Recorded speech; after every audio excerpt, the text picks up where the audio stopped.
Terus bagaimana hubungan dengan anak saya yang sekolah pesantren? Ini mau nanya. Sudah bersuci atau berwudu. Kemudian bersentuhan dengan suami, wudunya batal. Ya. Bismillah. Assalamualaikum warahmatullahi wabarakatuh. Alhamdulillah hamdan katsiran thayyiban mubarakan fi kama yuhibbu rabbuna wa yarda. Pemirsa Fatwa TV, alhamdulillah kita dapat berjumpa kembali di program live interaktif meneladani akhlak Rasulullah SAW. Dan kami berbahagia sekali bisa bertemu pemirsa Fatwa TV sekali lagi dalam pekan ini. Alhamdulillah kita dapat Allah jumpakan lagi atau pertemukan kembali. Dan semoga juga pemirsa yang biasa menyaksikan acara ini selalu dalam lindungan Allah Subhanahu wa taala. Dan amin ya rabbal alamin. Kemudian Ustadz yang mengampu acara ini atau yang membina acara ini masih tetap sama, yaitu Ustadz Dr. Sufyan Baswedan Hafizahullah Ta'ala, dan insya Allah beliau segera bergabung bersama kita. Namun sebelumnya perlu saya beri kabar bahwa bagi pemirsa yang merelay acara ini, barakallahu fikum, terima kasih banyak, jazakumullah khairan atas kesetiaannya menunggu acara ini, merelay acara ini dan menyebarkannya. Semoga Allah memberikan balasan yang setimpal. Bagi mereka yang tergabung dalam anggota radio dan televisi Islam Indonesia, ArtVisi, terima kasih banyak. Dan jika ingin bertelepon, bisa ke nomor telepon yang ada di atas kepala saya sekarang. Kalau dulu di depan, sekarang ada di atas kepala saya, yaitu 021 212 32333. Seperti itu nomor teleponnya, insya Allah terlihat ya. Baiklah, tidak berpanjang lebar, yuk kita sapa Ustadznya. Assalamualaikum warahmatullahi wabarakatuh, Ustadz Sofyan Baswedan. Waalaikumsalam warahmatullahi wabarakatuh. Mas Pongki, sehat. Bagaimana kabar antum di sana di kota Surakarta? Alhamdulillah. Alhamdulillah. Baik-baik saja. Baik-baik saja. Bagaimana kota Surakarta? Aman terkendali. Kalau di sini bensin naik, di sana aman nggak naik. terkendali. Alhamdulillah. Naik di sana, sama ya. Aja. Sama aja ya. Alhamdulillah, semoga berkah ya buat pemerintah juga berkah. Terus kemudian Ustaz, alhamdulillah kami bersyukur kepada Allah dan juga berterima kasih kepada antum yang menyediakan waktunya untuk tetap menjawab pertanyaan di dewanfatwa.com ini, dan di tengah waktu yang sebetulnya agak ngantuk ya, enaknya waktu tidur nih kayaknya, waktu istirahat ya Ustaz ya. Kayaknya malah lagi mendung nih. Iya, apalagi mendung ya Ustaz ya, minum kopi gitu ya Ustaz ya.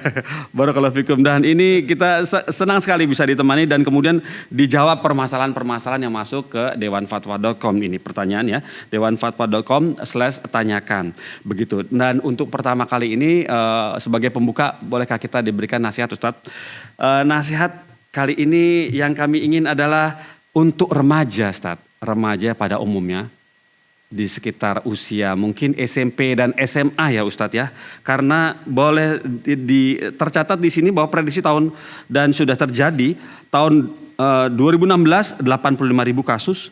Kemudian 2018 itu 10.000 kasus, kemudian 2019 100.000 kasus, 2020 meningkat 129 kasus, 129.000 kasus, dan setiap tahunnya naik sampai 10,7% Ustadz, kenakalan remaja. Dan ini terdiri dari Ustadz ya, berkelahi, keluyuran, bolos sekolah, pergi dari rumah tanpa pamit, berkendara tanpa SIM, mengambil barang orang tua atau orang lain tanpa izin, menonton video porno, mabuk-mabukan, tawuran, balapan liar, ugal-ugalan, perjudian, bentuk permainan lain dan game, taruhan, penyalahgunaan obat terlarang, hubungan seks bebas, pencurian, perkosaan dan pembunuhan sampai ke tingkat pembunuhan Ustadz. Nah, mungkin kita sebagai orang tua, saya dan juga pemirsa perlu sekali dari antum bagaimana ini mengantisipasi, dan juga bagi remajanya Ustadz, nasihat untuk kami sebagai orang tua dan nasihat untuk para remaja yang mungkin bisa di-share oleh orang tua. Barakallahu fikum Ustadz atas waktunya. Baik, bismillah, alhamdulillah, wassalatu wassalamu ala khairi khalqillah, Muhammad ibn Abdullah wa ala alihi wa sahbihi wa wala hamma ba'd. Barakallahu fiik Mas Pongki dan juga pemirsa sekalian yang menyimak maupun mendengarkan acara ini. Tentu ini adalah sesuatu yang memprihatinkan ya. Seiring dengan berkembangnya pendidikan kita dari segi ilmu pengetahuan maupun fasilitas dan teknologi, ternyata di sisi yang lain ini juga memberikan dampak negatif berupa makin banyaknya kasus-kasus kenakalan remaja yang tadi sudah dijelaskan secara detail oleh Mas Pongki, dan itu pun yang tercatat, yang dilaporkan. Berarti faktanya pasti lebih besar dari angka-angka itu, karena tidak semua kasus dilaporkan ya. Iya, betul. Pasti Ustaz. itu. Betul. Dan ini tentunya ada kaitannya dengan ketakwaan dan keimanan. Iya. Kalau kasusnya meningkat, berarti ketakwaannya makin lemah di kalangan remaja kita. Dan ketakwaan serta keimanan ini juga kaitannya dengan akidah, Iya. pelajaran agama. Karena yang bisa mengendalikan manusia ini bukan ilmu pengetahuan, Mas Pongki, Iya. bukan teknologi. Iya. Seandainya ilmu pengetahuan dan teknologi itu menjadi kunci perbaikan moral. Antum perhatikan ya, seandainya ilmu pengetahuan dan teknologi atau kemakmuran suatu negara itu menjadi kunci perbaikan moral, harusnya kasus ini sangat jarang ditemukan di negara-negara yang maju secara teknologi, Iya. secara ilmu pengetahuan, dan mapan secara ekonomi. Betul. Tapi faktanya ini lebih banyak ditemukan di negara-negara yang seperti itu. Iya. Ya mungkin mereka akan berbeda sedikit dalam beberapa customnya ya. Mungkin tawurannya tidak sebanyak di kita, atau balapan liarnya nggak sebanyak di kita, karena di sana mungkin aturannya lebih streng. Tapi kasus perzinaan, kasus alkohol, narkotika, pembunuhan akan lebih besar lagi. Nah, ini menunjukkan, dan kalau kita flashback Mas Pongki ke umat-umat sebelum kita, ternyata sunatullah juga sama tuh. Oh, gitu ya Ustaz ya.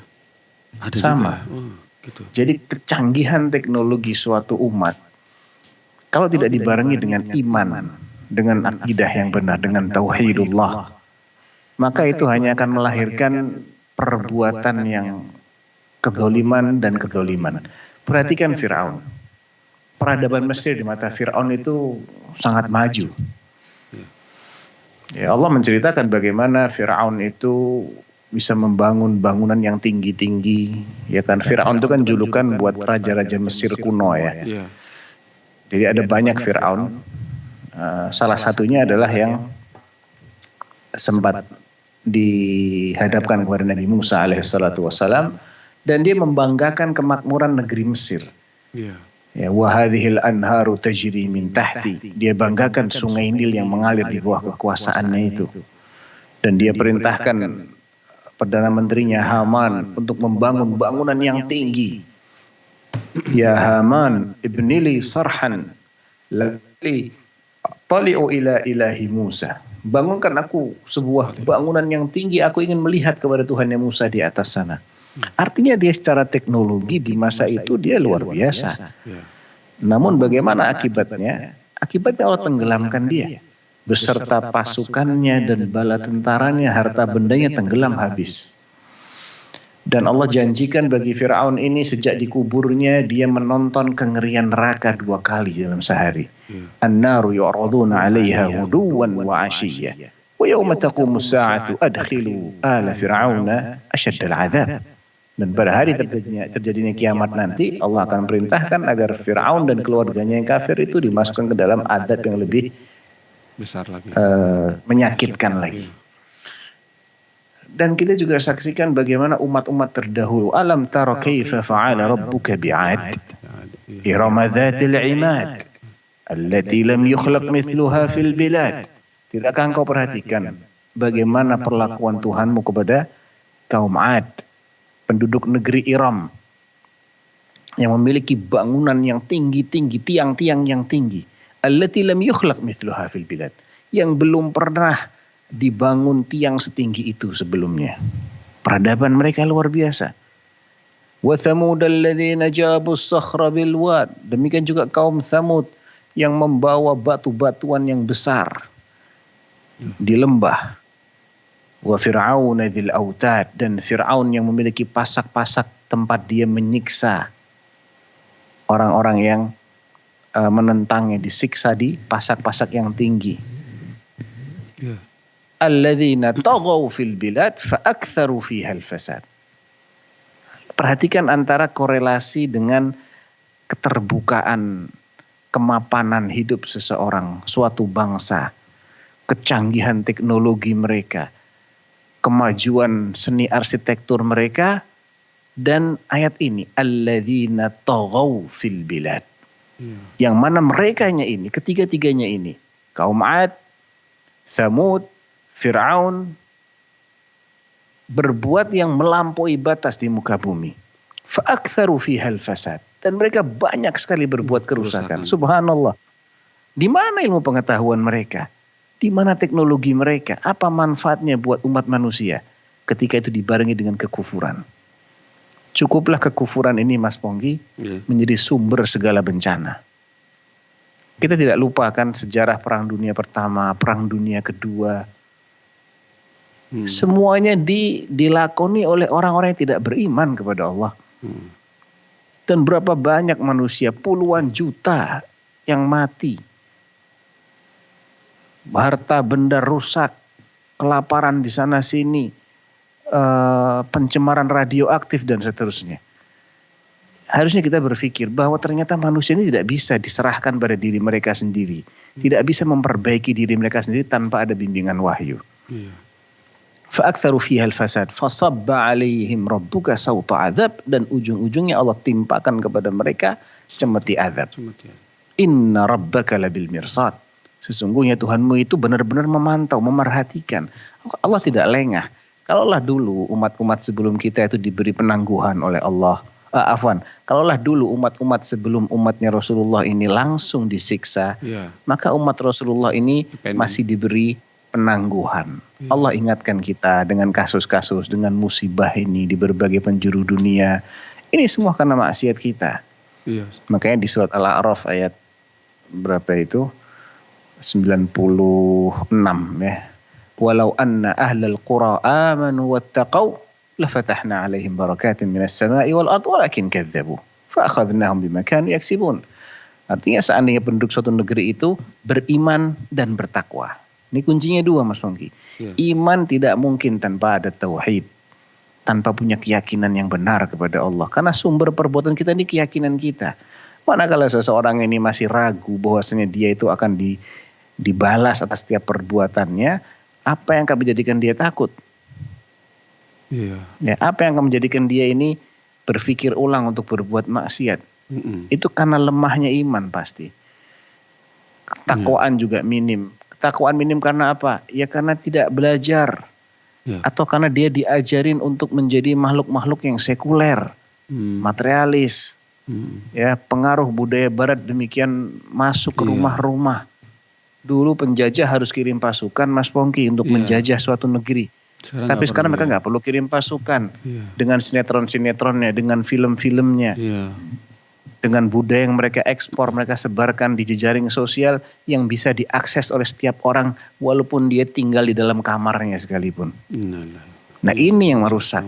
Kalau nggak dibarengin dengan ketakwaan, nggak dibarengin dengan pendidikan agama yang benar, dibarengin dengan akidah yang kuat, apalagi hukumnya juga lemah penerapannya. Karena manusia ini kadang kalau nggak bisa diandalkan ketakwaannya, nggak bisa diandalkan rasa takutnya kepada Allah, maka harus ada sanksi yang menakutkan.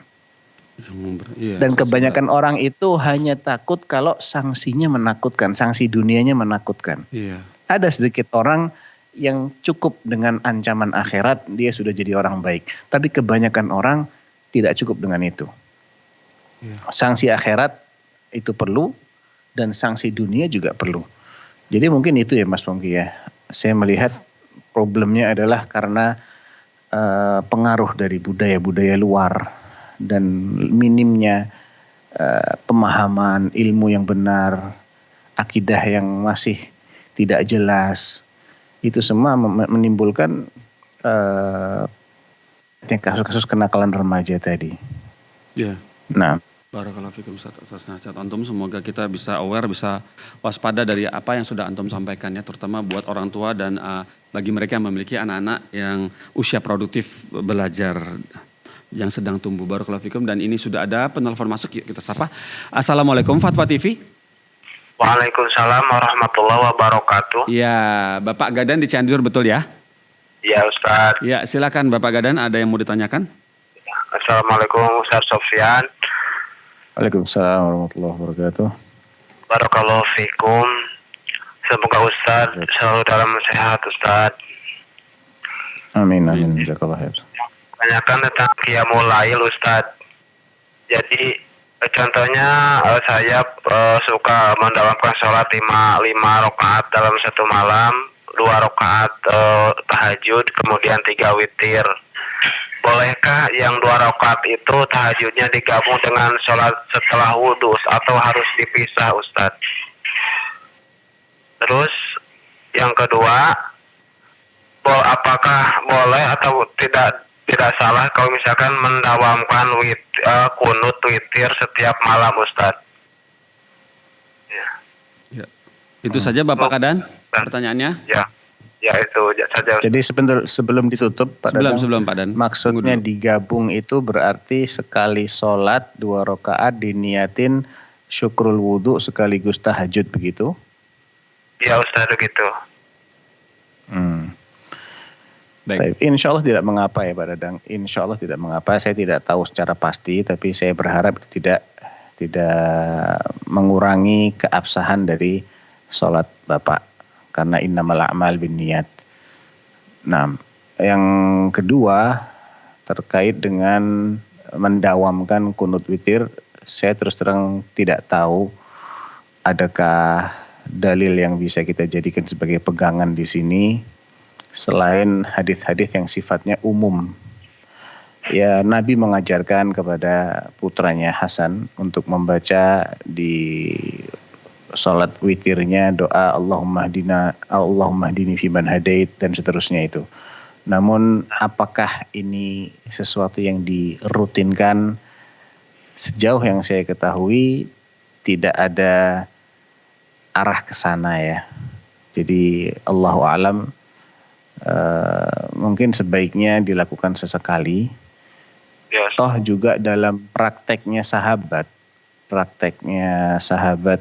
Ubay bin Ka'ab ketika mengimami kaum muslimin ya di masa kekhalifahan Umar bin Khattab, itu beliau melakukan kunut tidak sebulan penuh. Ya, tidak sebulan penuh.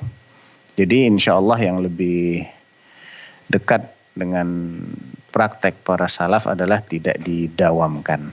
Wallahu a'lam.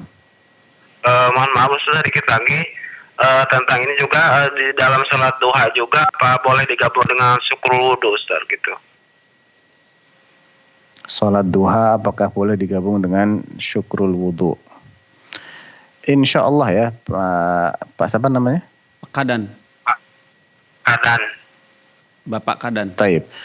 Pak Kadang ya, insya Allah itu boleh karena yang saya pahami syukrul wudhu itu terkait dengan suatu ibadah yaitu wudhu, dan memang tidak ada penamaan khusus tentang sholat itu, melainkan sholat itu dilakukan setelah seseorang berwudhu.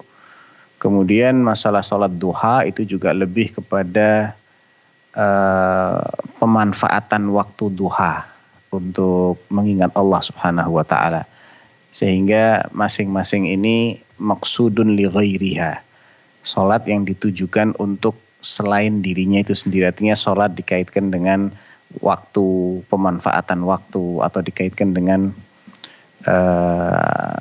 sebab tertentu ya. Beda dengan salat-salat yang maksudun li dzatiha, seperti salat rawatib atau seperti salat fardu ya, itu maksudun li dzatiha. Sehingga ketika yang satu ini maksudun li ghairiha dan satu maksudun li dzatiha masih bisa digabungkan. Adapun kalau dua-dua itu adalah maksudun li dzatiha, memang dianya diperintahkan maka nggak bisa digabung. Seperti sholat rawatib dengan sholat subuh misalnya, nggak bisa digabung. Ya niatnya apa nih? Niatnya qobliyah fajar ya qobliyah fajar. Kalau niatnya sholat subuh ya sholat subuh.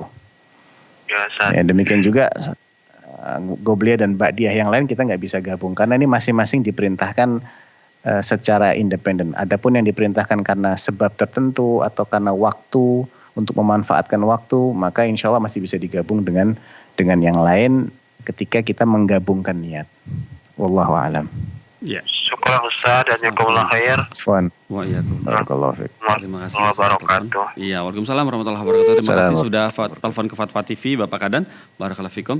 Dan masih kita nantikan pemirsa ya untuk teleponnya ke Fatwa TV. Dan Ustadz kita bacakan pertanyaan dari website ya Ustadz ya. Pertanyaan pertama ini dari Minarni Umu Abdullah di Jambi.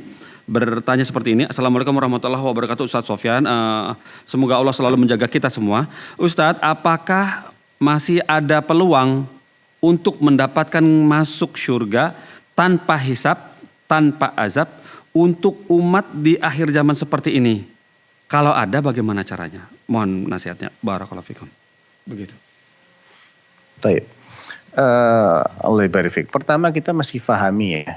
Tidak berarti orang yang masuk surga tanpa hisab, tanpa adab, itu mutlak lebih afdal dan lebih mulia dari orang yang masuk surga pakai hisab. Oh gitu. Kalau tanpa adabnya iya benar. Tapi belum tentu orang yang melalui proses hisab itu mesti masuk surganya di bawah rankingnya orang yang tidak pakai hisab. Belum tentu. Ya. Saya pernah membaca penjelasan, saya lupa nama ulamanya ya. Yang jelas ketika seseorang ini dihisab karena dia memang banyak hartanya misalnya. Namun dia pandai menyalurkan harta itu sesuai dengan alokasi yang diridhoi oleh Allah. Maka bisa jadi dia di jannah akan lebih tinggi kedudukannya dibandingkan orang-orang yang tidak berharta dan oleh karena itu dia tidak bisa beramal banyak dengan dari sisi ekonomi. Jadi pertama kita jangan punya persepsi mesti yang masuk surga tanpa hisab ini lebih afdol dari yang masuk surga dengan hisab. Itu tidak tepat. Iya. Yang kedua, peluang itu masih ada. Kan Nabi SAW tidak menyebutkan nama yang 70 orang itu. Iya. Kecuali satu di antaranya, yaitu Uqasyah bin Mihsan. Itu jelas. Dia masuk dalam pengertian ada di antara umatku yang akan masuk surga, 70.000 orang yang masuk surga tanpa hisab. Dan mereka adalah humul ladzina la yastarqun wa la yatatayyarun wa la yaktawun wa ala rabbihim yatawakkalun. Mereka adalah orang yang tidak minta diruqyah, tidak melakukan tatayyur. Tatayyur itu artinya mengait-ngaitkan keberuntungan ataukah kesialan dengan binatang. Yang di masa itu binatangnya adalah burung. Jadi kalau ada burung dihalau, terus dia terbang ke arah kanan, itu dijadikan sebagai pertanda ini akan baik. Maka dia akan lakukan. Kalau terbang ke arah kiri, wah ini pertanda nggak baik, dia akan hentikan. Nah ini namanya tatayyur. Dulu pakai burung, namanya tatayyur. Dia pakai yang lain pun juga sama. Kalau sifatnya itu khurafat, nggak ada hubungannya. Iya. Apa hubungan burung terbang ke kanan atau ke kiri dengan saya bakal bujur atau saya bakal hancur? Kan nggak ada hubungan. Iya. Nah, itu tatayyur itu salah satu syarat yang wajib kita hindari, baik dengan burung ataupun dengan hal-hal lain yang tidak ada aturan syar'inya, nggak ada dalil syar'inya. Termasuk salah Yang satu kedua, dengan nabrak kucing gimana Ustaz? Menabrak kucing terus pulang ya lagi. sama. Iya. Nabrak kucing kemudian dianggap ini sebagai pertanda sial, nggak ada hubungannya. Yang jelas kucingnya mati, udah jelas. Iya. Tapi apakah nanti Anda setelah nabrak kucing ini akan mengalami begini-begitu? Nggak ada hubungan sama sekali. Iya. Ya. Tayyib. Jadi tidak minta diruqyah. Iya. Tidak tatayyur. Iya. Tidak melakukan pengobatan dengan kai. Kai itu semacam diselomot dengan besi panas pada bagian yang sakit. Itu pengobatan kuno ya, yang hukumnya makruh. Iya. Bukan haram ya, makruh. Iya. Ya, makruh. Ketika memang tidak ada pilihan lain maka menjadi mubah, menjadi boleh. Tapi ketika ada pilihan lain maka sebaiknya dihindari. Kai itu sebaiknya dihindari. Dan wa'ala rabbihim yatawakkalun. Mereka benar-benar mewujudkan tawakalnya kepada Allah SWT. Itu kriteria orang-orang yang akan masuk jannah tanpa hisab dan tanpa Ada tentunya dengan syarat-syarat yang lain seperti tauhidnya mesti dijaga, sholat 5 waktunya ini nggak usah dibahas lah ya. Iya. Karena nggak mungkin ada orang nggak pernah minta diruqyah, nggak pernah nggak pernah tatoyur, tapi nggak sholat 5 waktu. Ya mustahil ya masuk jannah, mustahil. Iya. Ya. Jadi syarat-syarat yang lain juga kita mesti perhatikan. Intinya begitu. Nah. Ya, barakallahu fikum seperti itu ya Ustaz ya. Semoga Ibu Minarni Ummu Abdullah bisa paham apa yang sudah disampaikan oleh Ustaz Sofyan. Dan pertanyaan berikut Ustaz dari Muhammad Yamin di Sumatera Selatan, Palembang. Bertanya seperti ini, Assalamualaikum warahmatullahi wabarakatuh Ustaz Sofyan. Apa yang dimaksud ya Ustaz ini dengan syubhat? Dan syubhat ini menurut Rasulullah SAW dan para sahabat itu yang bagaimana Ustaz? Kemudian apakah syubhat itu nilainya relatif atau mutlak ya Ustaz? Mohon nasihatnya. Taib. Syubhat itu perkara yang samar-samar artinya ya, ishtabaha. Minal ishtibah. Adanya ketidakjelasan. Ini tuh yang ini apa yang ini ya nggak jelas. Yang benar tuh ini atau ini nggak jelas. Sebetulnya dia tuh dihalalkan ataukah diharamkan. Ini hak ataukah batil. Itu namanya syubhat. Ya, itu berangkat dari hadis Nabi, al-halalu bayyinun, innal halala bayyinun wa innal harama bayyinun wa bainahuma umurun mushtabihat. Di antara yang udah jelas-jelas halal dan udah jelas-jelas haram itu ada perkara-perkara yang samar-samar. Ya, kesamarannya itu juga relatif. Makanya Nabi mengatakan la ya'lamuhunna katsirun minan nas. Kebanyakan orang tidak bisa membedakan yang samar-samar ini. Ya. Artinya ada sedikit orang yang masih bisa membedakan. Jadi sesuatu itu ketika dia dianggap syubhat oleh sebagian kalangan, belum tentu oleh yang lain juga dianggap sebagai syubhat. Bagi orang yang minim ilmu mungkin itu bagi dia syubhat, tapi saya paham kok. Ternyata ada alasan lain untuk mengatakan dia ini hukumnya sebetulnya halal, nggak haram. Cuman karena orang itu belum tahu aja apa dalilnya ini dihalalkan sehingga bagi dia ini masih syubhat. Bagi yang tahu dalilnya nggak syubhat lagi. Ya, imma dia masuk kategori yang halal atau sebaliknya dia masuk kategori yang haram. Jadi yang namanya syubhat ini juga memang relatif. Karena kaitannya dengan ilmu seseorang. Nah, Ya, begitu ya Ustaz ya. Ya, adapun dari pertanyaan yang kedua saya kurang jelas itu. Nah, itu maksudnya dia. apa? Relatif atau mutlak gitu maksudnya. Sifatnya relatif atau Nah, mutlak. itu maksudnya relatif atau mutlak itu apakah kalau yang dimaksud apakah setiap syubhat itu berarti syubhat bagi semua orang, mutlak dia jadi syubhat? Nah, Ya nggak bisa seperti itu karena memang nas hadisnya tidak menganggap semua syubhat itu adalah syubhat bagi semua orang, enggak. La ya'lamuhunna katsirun minan nas. ya. Kebanyakan atau banyak orang yang memang tidak tahu. Orang awam rata-rata tidak bisa membedakan, tapi orang yang berilmu bisa. Gitu. Ya, jadi ya, intinya harus menambah ilmu ya Ustaz ya, agar bisa memastikan bahwa Iya. ini syubhat Atau tidak bertanya. syubhat. Atau Iya. bertanya kepada orang yang berilmu. Iya, begitu barakallahu fikum Ustaz. Seperti itu jawabannya. Yang bertanya Muhammad Yamin, semoga bisa paham ya apa yang sudah dijelaskan oleh Ustaz Sofyan. Dan ini sudah telepon masuk, coba ada telepon masuk, coba kita sapa ya. Assalamualaikum Fatwa TV. Ya. Assalamualaikum Fatwa TV. Waalaikumsalam warahmatullahi Ya. wabarakatuh. Bapak yang bertanya kami mohon antum mengecilkan volume dari tempat menonton kita. Ya, baik. Alat untuk menonton kita ini dikecilkan volumenya, nanti bicara dengan Ustaz Sofyan melalui telepon saja. Ya, Abu Ibrahim ya. Silakan Abu Ibrahim. Baik, Ustadz, ini anak saya ini mau merapikan giginya, pasang behel, Ustadz. Nah itu sama dokter gigi itu katanya ada gigi yang harus dicabut. Nah ini bagaimana hukumnya nih, Ustadz? Ini pertanyaan pertama, Ustadz. Ya, pertanyaan kedua gini, Ustadz. Ini kita kan ada daftar haji 2012, kemudian dia mau berangkat 2020, mundur 2021. 2021 mundur 2022, 2022 kemarin mundur 2023, pas bulan Ramadan mundur 2025. Nah sekarang ini kan ada haji furodah, Ustadz. Nah kalau sekiranya saya mampu untuk berangkat haji furodah, meskipun itu mahal, itu hukumnya wajib atau gimana tuh, Ustadz? Karena kita udah daftar cuman dimundur-mundurin gitu, Ustadz. Udah gitu aja, Ustadz. Jazakallah khair, Ustadz. Barakallahu fiik. Assalamualaikum warahmatullahi wabarakatuh. Assalamualaikum warahmatullahi wabarakatuh. Jadi tadi yang pertama apa gitu? Tadi yang pertanyaan membenarkan gigi, Oh iya, behel. giginya perlu Iya, dicabut. dengan dicabut ya. Iya, itu Baik. bagaimana hukumnya? Jadi memang itu kadang udah jadi konsekuensi Mas Pongki.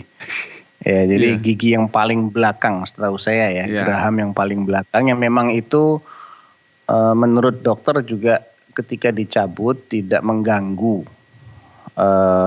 proses pengunyahan makanan dengan gigi ya, karena masih bisa dikunyah dengan gigi-gigi yang lain. Dan kalau nggak dicabut nggak bisa diatur giginya, jadi ya Iya. nggak apa-apa insya Allah. Karena itu untuk menghilangkan aib kan, gigi tidak rata itu kan masuk kategori aib. Ya.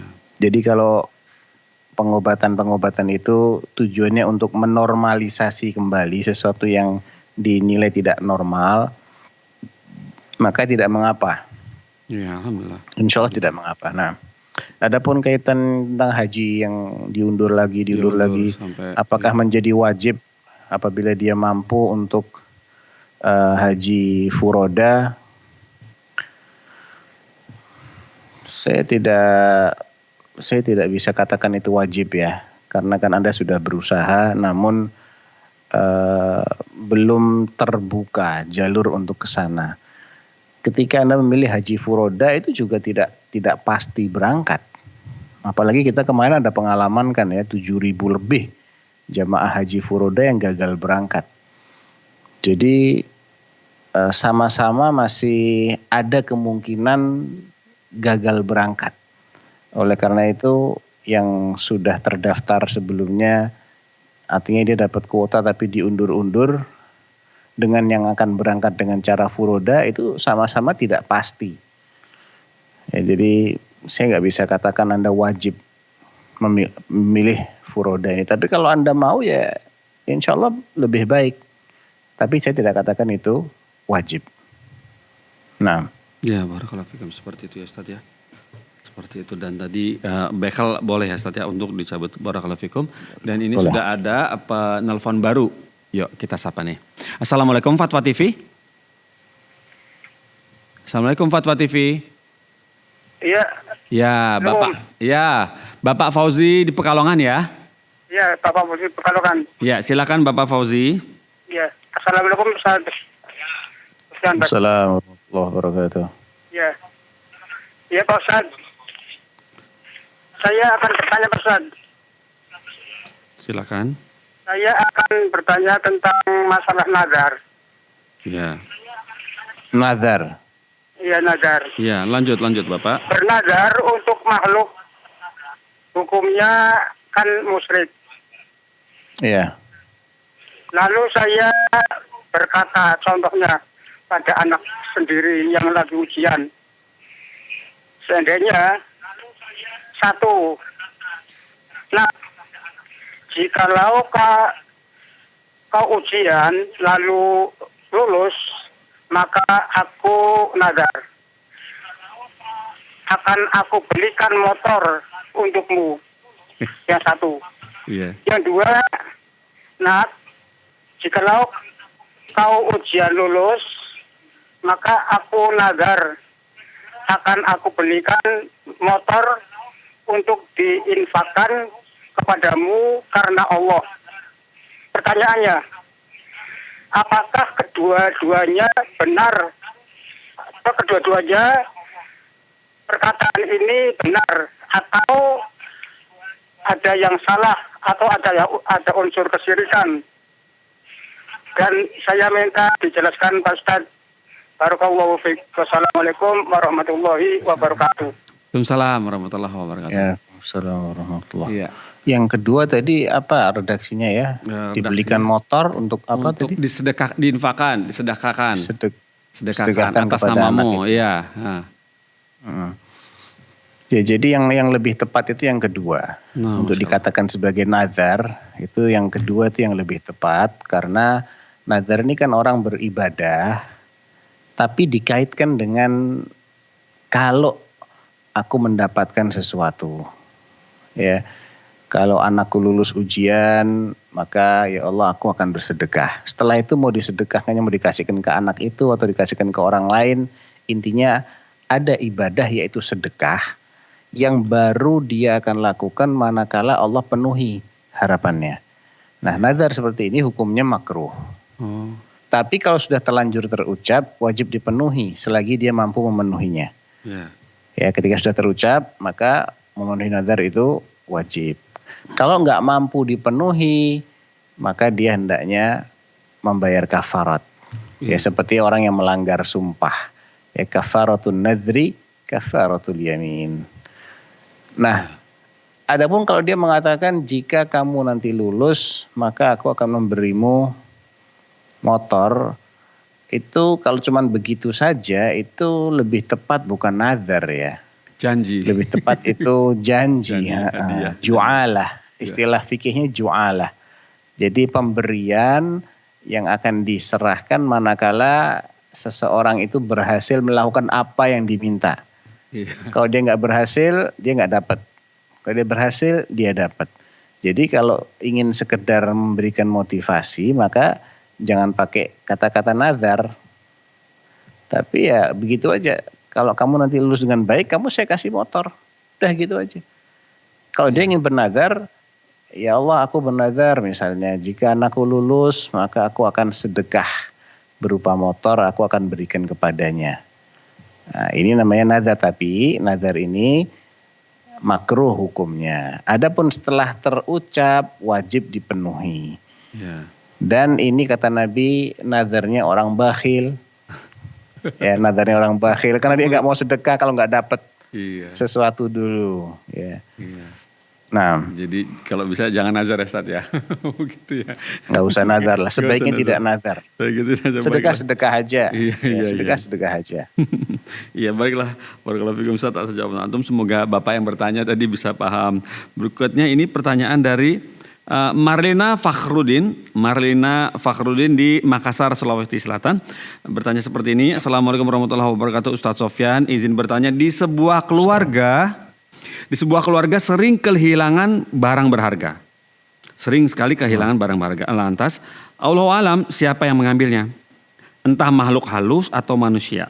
Jadi, jika seandainya manusia namun tidak ada indikasi kuat yang mengarah ke sana, ke salah satu anggota keluarga sebagai pelakunya, pertama pilihannya, bolehkah setiap anggota keluarga bersumpah dengan lafaz, demi Allah, saya tidak mengambil barang berharga itu. Jika saya berdusta, maka saya ridho dengan azab yang Allah berikan kepada saya. Itu pertama. Yang kedua, apakah dalam bersumpah harus memegang Al-Quran diarahkan ke kepala? Mohon pencerahannya. Jazakallah khairan. Baik. Terkait dengan diminta untuk bersumpah ini, kalau tidak ada indikasi kepada siapa pelakunya, saya tidak tahu ya apakah itu sesuatu yang dibenarkan. Karena kan itu akan menimbulkan perasaan tidak terima ya. Kok tiba-tiba saya yang dituduh? Atas dasar apa saya disuruh bersumpah? Saya tidak ngambil ini. Kecuali memang ada indikasi ke arah sana. Walaupun belum terbukti tapi ada indikasi. Misal kehilangan itu terjadi ketika yang ada di rumah hanyalah si fulan. Sebelum pemilik rumah meninggalkan rumah, barangnya masih ada. Dan di rumah itu yang tidak ikut pergi adalah fulan. Sepulangnya pemilik rumah ke rumah, dia kehilangan barang itu. Berarti ada indikasi di sini. Ketika itu ya silahkan minta si fulan untuk bersumpah. Demi Allah, saya tidak mengambil. Kalau saya mengambil, saya siap akan dihukum oleh Allah. Ya. Dan ketika dia sudah bersumpah seperti itu, nggak ada bukti, ya sudah berarti digugurkan dari tuduhan. Jadi mungkin saja yang mengambil jin itu mungkin karena di hadis riwayat Bukhari ya, sahabat Abu Hurairah radhiyallahu anhu itu pernah ditugasi oleh Rasulullah untuk menjaga kurma-kurma yang dikumpulkan dari zakat fitrah. Ya, sebelum dibagi dikumpulkan di Baitul Mal, Nabi mengangkat Abu Hurairah sebagai penjaga Baitul Mal. Tiba-tiba dia menemukan seorang kakek-kakek mengambil kurma itu dengan tangan. Ditangkaplah kakek-kakek ini diancam akan dibawa untuk menghadap kepada Rasulullah. Dia pun beralasan dia orang yang miskin, dia membutuhkan, akhirnya dilepas sama Abu Hurairah. Diceritakan kepada Rasulullah, Rasulullah bilang dia bohong dan nanti malam dia akan balik lagi. Terulang sampai 3 kali. Dan ternyata itu adalah syaitan. Ya, Nabi menjelaskan, kamu tahu nggak siapa orang itu? Abu Hurairah bilang, saya nggak tahu. Itu syaitan, kata Rasulullah. Jadi memang syaitan itu bisa mengambil harta kita, itu benar. Nah, jadi mungkin ada orang yang memelihara tuyul di sekitar situ. Ya, kemudian tuyul yang ngambil duit, mungkin saja. Ya, mungkin. Nah. Apakah harus pakai Al-Quran? Enggak. Enggak harus pakai Al-Quran di atas kepala, enggak harus. Cukup dia bersumpah dengan nama Allah, itu sudah cukup untuk diambil sumpahnya. Nah, dan dia akan berdosa besar kalau dia bersumpah palsu. Artinya dia mengatakan yang tidak sebenarnya. Iya, begitu. Jadi tidak perlu diberikan Al-Quran, diangkat ke atas kepala gitu. Enggak harus seperti itu. Harus seperti itu ya, barakallahu fikum Ustaz, seperti itu ya, Masya Allah. Baiklah Ustaz, ini pertanyaan berikutnya datang dari Abdullah di Riau, Pekanbaru. Bertanya seperti ini, Assalamualaikum Ustaz Sofyan, izin bertanya, apakah orang yang meninggal dalam keadaan husnul khotimah pasti masuk surga walaupun dia lebih banyak dosanya daripada pahalanya ataupun begitu sebaliknya? Mohon pencerahannya ya Ustaz. Barakallahu fikum. Ya, keyakinan Ahlus Sunnah wal Jamaah tidak memastikan yang begitu-begitu. Karena bagaimanapun seseorang itu nampak baik di mata kita, tetap saja iman itu kan terdiri dari sesuatu yang nampak dan sesuatu yang tidak nampak. Yeah. Yang dalam hati dia kan kita nggak tahu, Mas Pong. Iya, betul Ustaz. Zahirnya dia orang soleh, zahirnya dia husnul khotimah. Tapi kita nggak tahu yang tersembunyi dari itu. Sehingga kita hanya berharap, bukan memastikan. Yeah. Makanya Imam Ahmad dalam kitab beliau Ushulus Sunnah itu mengatakan, wala nahkum ala ahadin min ahlil qiblati bi jannatin wala nar, walakin narju lil muhsin wa nakhafu alaih wa nakhafu alal musi wa narju lahu rahmatullah. Ya, kami tidak mengatakan memastikan seorang pun dari umat ini yang menjadi ahlul jannah atau menjadi ahlun nar. Akan tetapi orang-orang yang berbuat baik, menurut kami kelihatannya dia sebagai orang baik dari amalnya, dari tutur katanya, dari akhir hayatnya, maka kami mengharapkan baginya dapat ampunan Allah dengan tetap menaruh adanya kecemasan. Jangan-jangan ada sesuatu yang kita nggak tahu, yang itu bisa mengundang murka Allah atau siksa Allah. Karena Allah lebih tahu. Demikian pula kalau yang kita hadapi ini adalah orang-orang yang tidak baik. Yeah. Kita tahu dia ini bukan orang baik-baik. Yeah. Maka yang kita kedepankan adalah kecemasan kita. Kita mengkhawatirkan dia terkena azab Allah dengan tetap menaruh harapan boleh jadi Allah ampuni dia, Allah rahmati dia, gitu. Ya, barakallahu fikum, seperti itu ya Ustaz ya. Semoga ya Allah, semoga husnul khotimah. Dan ini pertanyaan berikutnya datang dari Denny, Bapak Denny ya di Kabupaten Waikanan, Lampung. Bertanya seperti ini, Assalamualaikum warahmatullahi wabarakatuh Ustaz Sofyan, izin bertanya. Bagaimana hukum pernikahan yang dilakukan dengan ijab qabul dan pemberkatan, dalam kurung laki-laki Islam dan perempuannya Katolik, dalam kurung tutup. Dan bagaimana nasib anak perempuannya yang sudah dibaptis sejak kecil, akan tetapi sekarang sudah jadi mu'alaf. Nah, begitu. Ya, kalau sekarang sudah jadi mu'alaf ya alhamdulillah. Ya, alhamdulillah. Yang kita bahas yang sekarang. Yang dulu-dulu insya Allah jika dia sudah benar-benar masuk Islam, al-Islamu yajubbu ma qablahu. Islam itu menghapus dosa-dosa yang dilakukan sebelum dia masuk Islam, dengan catatan dia masuk Islam dan jadi orang Islam yang baik. Ya. Dia taat dengan aturan, nggak abangan lah istilahnya, bukan Islam abangan, ya bukan KTP-nya doang, tapi Islam yang benar-benar dia. Ya. Adapun pernikahannya status ijab qabul dengan pemberkatan, saya nggak tahu Mas Pongki. Ya, pemberkatan itu bukan istilah syar'i ya. Pemberkatan ini jangan-jangan dia nikahnya di gereja. Loh, iya betul. Ada istilah pemberkatan seperti itu. Iya. Ya, Allahu a'lam, saya nggak. Oh ya, baiklah Ustaz. Barakallahu fikum, seperti itu ya Ustaz ya. Dan insya Allah masih ada sedikit waktu insyaallah. Begini pertanyaannya berikutnya dari hamba Allah di Bogor. Bertanya seperti ini, izin bertanya ya Ustadz Sofyan, bagaimana hukumnya memasuki bilik mayit perempuan yang bukan mahram untuk melihat keadaan si mayit ketika melayat? Bagaimana adab melayat ke orang yang sudah meninggal jika mayitnya seorang perempuan? Barakallahu fikum. Nah, ini yang mau melihat laki-laki atau perempuan? Laki-laki, Ustadz, karena di sini disebutkan laki-laki, bukan mahramnya. Iya. Nggak boleh. Nggak boleh ya. Ya nggak boleh. Apalagi dia sudah mati, dia nggak bisa dipastikan dia merestui ataukah tidak merestui itu kan. Iya. Ya, artinya yang melayat dan melihat itu cukup keluarganya, mahramnya saja atau sesama wanita. Yang bukan mahram tidak. Jangan. Nah, mungkin dia ketika hidupnya dia yang dia menutup wajahnya dengan cadar, tapi ketika mati kan dia tidak bisa halangi orang lain untuk menampakkan. Ini nggak boleh ini seperti ini. Ya, hurmatul kasru azmil mayyit ka kasrihi hayyan. Dosanya mematahkan tulangnya orang yang sudah meninggal itu seperti dosa yang mematahkan tulang orang yang masih hidup, walaupun dia tidak merasakan patahnya, sakitnya patah tulang, tapi kehormatan dia itu sama seperti kehormatan yang masih hidup.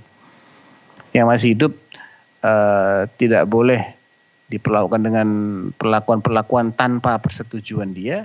Demikian juga yang sudah meninggal dunia, kecuali sebatas aturan syar'i seperti dimandikan, itu aturan syar'i memang. Nah, tapi kalau disingkap wajahnya di depan orang-orang yang tidak ada hubungan mahram sama sekali, nggak ada kepentingan apapun, di situ tidak ada alasan syar'i, ya jangan. Iya begitu ya Ustaz ya. Barakallahu seperti itu. Jadi tidak boleh ya mematahkan apalagi seperti itu ya. Begitu ya Ustaz, alhamdulillah barakallahu fikum atas nasihatnya, dan semoga masih ada sempat waktu ini sedikit. Dari Nadia di Yogyakarta Bantul bertanya seperti ini, singkat pertanyaannya tapi nggak tahu penjelasannya ini. Bertanya seperti ini, Assalamualaikum Ustaz Sofyan, izin bertanya, apa perbedaan akhlak dengan sifat pada manusia Ustaz menurut syariat, menurut Islam? Akhlak itu bisa berbentuk perbuatan, tutur kata, ya. Ya emang ada irisan-irisan ya. Iya. Ada akhlak yang juga menjadi sifat seperti pemalu, ya, orang yang sopan santun. Iya. Tapi ada juga yang itu mungkin bukan jadi sifat. Hanya saja dia menampakkan perbuatannya dia, walaupun sifat dia mungkin tidak seperti itu. Ya. Ala kulli hal, ana nggak begitu bisa berpanjang lebar dalam menjelaskan perbedaan ini ya. Apakah mungkin sama juga saat ini banyak, akhlak itu sama dengan sifat? bisa jadi ya. Dalam beberapa hal nampaknya banyak kesamaan ya. Khuluk, ya khuluk itu perilaku, perangai. Ya perangai itu juga bagian dari sifat. Iya. Cuman mungkin akhlak itu lebih kepada sesuatu yang bisa diupayakan. Iya. Tapi kalau sifat misalnya ini orang tinggi, itu sifat. Orang kulitnya hitam, itu sifat. Hidungnya mancung, sifat. Iya. Ya. Matanya biru atau hitam, itu sifat. Tapi kalau akhlaknya baik, itu kan perbuatan dia, upaya dia. Pemarah, dia bisa menahan diri enggak? Oh, enggak bisa menahan diri. Iya. Tapi enggak dikatakan akhlaknya tinggi, akhlaknya ini orang kulitnya hitam dibilang akhlak, enggak kan? Akhlak itu perilaku ya, bukan sesuatu yang sifatnya kasat mata. Tapi kalau sifat itu bisa masuk ke perilaku, bisa masuk ke fisik juga. Iya. Kalau akhlak itu kaitannya dengan perilaku, bukan dengan fisiknya itu sendiri. Iya, kayaknya itu bedanya, Allahu a'lam. Alhamdulillah, barakallahu fikum Ustaz atas ini ya. Semoga yang bertanya tadi bisa paham ya. Dan kemudian sedikit satu lagi nih dari Jafriyadin MPDI. Oh, masya Allah gelarnya dicantumkan di Maluku, Kabupaten Buru. Cuma satu pertanyaan Ustaz. Assalamualaikum Ustaz, izin bertanya. Seorang perempuan dinikahkan oleh neneknya tanpa sepengetahuan ayah kandung perempuan. Sahkah pernikahannya? Enggak sah. Itu bukan wali. Nenek itu bukan wali. Dan tidak diizinkan kan. Kalau enggak tahu pasti dia tidak mengizinkan. Ayy mamra'atin nakahat bi ghairi idzni waliyiha fanikahuha batil. Iya. Ya. Apalagi nenek ya nggak punya wewenang untuk menikahkan perempuan, kok menikahkan perempuan, nggak sah itu. Iya. Nah, Pengaruhnya kuat sekali nih. Barakallahu fikum Ustaz. Alhamdulillah Ustaz, dengan jawaban antum kepada Bapak Jeffrey Adian jadi mentuntaskan acara kita di sore hari ini. Barakallahu fikum Ustaz. Alhamdulillah. Cukup banyak pertanyaan yang sudah antum jawab dan juga telepon ada sekitar 3 atau 4. Barakallahu fikum Ustaz. Semoga Allah memberkahi ilmu yang ada pada antum. Barakallahu fikum. Semoga pekan depan masih mau diganggu ya Ustaz ya sama kita sore-sore. Barakallahu fikum Ustaz. Acaranya boleh kami tutup Ustaz? Silakan Mas. Alhamdulillah, barakallahu fikum pemirsa Fatwa TV. Nah, tuntas sudah acara kita di sore hari ini. Semoga Allah mempertemukan kita kembali di pekan depan di jam yang sama, ustadz yang sama, acara yang sama insyaallah. Dan kita tutup acara ini dengan kafaratul majelis. Subhanakallahumma wa bihamdika asyhadu an la ilaha illa anta astaghfiruka wa atubu ilaika. Wassalamualaikum warahmatullahi wabarakatuh. Assalamualaikum. Barakallahu fikum Ustaz. Jazakallahu khair. Ya Allah. Terus bagaimana hubungan dengan anak saya yang sekolah pesantren? Ini mau nanya Sudah bersuci atau belum?